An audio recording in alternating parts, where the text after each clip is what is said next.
ஹே case, எல்லாருக்கும் வணக்கம். நம்ம வந்து மார்னிங் பூரா எல்லாம் திறந்துட்டு இருந்தோம். யாருக்கும் இன்னும் ஃபுட்டு போடலை, அதனால எல்லாம் மேலே இருந்து பார்த்துட்டு இருக்கானோ. இல்லைனா இந்த நேரம் சாப்பிட்டுட்டு எல்லாரும் உள்ள போயிருப்பானோ. நான் ஏற்கனவே போன வீடியோவில் சொல்லியிருப்பேன், இந்த அணில் தொல்லை தாங்கவே முடியலை அப்படின்னு. எப்போ பார்த்தாலும் இவனும் நம்ம கூட்டுக்குள்ளே தான் கிடக்கானோ. இப்போ டோர் கிட்ட போகணுன்னு ஒருத்தன் ஓடவும் பாருங்க. இவனோட என்ன பண்ணன்னே தெரியல மக்களே. உங்களுக்கு ஏதாவது ஐடியா இருந்தால் ஒன்று சொல்லுங்கள் சரியா. இவன் இங்கே வரதுக்கு வேற ஒரு காரணமும் இல்லை. நம்ம வந்து சின்ன புறாக்காண்டி நம்ம கூட்டுக்குள்ளே கொஞ்சம் இற வைப்போம், அதை சாப்பிட்றதுக்காக தான் உள்ளே வரது. அப்புறம் வந்து மார்னிங் வந்து நம்ம சிக்க பார்த்தோம். பயப்புள்ள கையில் இருக்கும்போது கொஞ்சம் அமைதியாக தான் இருக்கான். இவன் வந்து அவனை கீழே விட்டுட்டு அவனை நம்ம பிடிக்க போனோம்னா நம்மளை கொத்ததுக்கு வரான். இவனை கழுத்தில் பாருங்கள், இப்போவுமே வந்து அந்த கலர் உள்ள ஆரம்பிச்சிட்டு. இப்போ தான் நான் அதை வந்து பார்க்குறேன். இது வந்து சின்னதுலேயே இந்த கலர் உலமா என்னன்னு எனக்கு தெரில. உங்களுக்கு தெரிஞ்சுன்னா கமெண்ட் பாக்ஸில் கமெண்ட் பண்ணுங்கள். அப்புறம் வந்து இந்த எக் வந்து கொஞ்ச நாள் சும்மா தான் இருந்து, சரி நம்ம கோழிக்கு கொடுத்துலாம்னு சொல்லிட்டு எடுத்துட்டோம். நம்ம வந்து கோழியை பிடிச்சிட்டு வந்தோம்.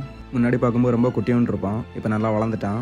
நம்ம வந்து எக்கை கொண்டு அவன் முன்னாடி கொண்டு காட்டுவோம், காட்டினதும் குடிக்கிறதுக்கு வருவான். அப்புறம் வந்து நம்ம கையில் வச்சு எக்கை குடிக்கிறதுக்கு கொடுத்துட்டோம். இவனுக்கு ஏற்ற மாதிரி நம்ம வந்து ஒரு ஜோடி தேடிட்டு இருக்கோம். ஒரு 6 மாதம் சைஸில் இருக்கணும், அது இல்லாமல் வந்து நல்லா டபுள் சைஸ் பாடியில் இருக்கணும். இந்த மாதிரி உங்களுக்கு தெரிஞ்ச ஏதாவது பொட்டை இருந்ததுன்னா சொல்லுங்கள். என்னுடைய நம்பர் வந்து ஃபஸ்ட்டு கமெண்ட்டில் பின் பண்ணி வைக்கிறேன். ஓகே கைஸ், இந்த வீடியோ பிடிச்சிருந்தா லைக் பண்ணுங்கள், ஷேர் பண்ணுங்கள், மறக்காமல் நம்ம சேனலை ஃபாலோ பண்ணி வச்சுக்கோங்க. Ta ta, bye by.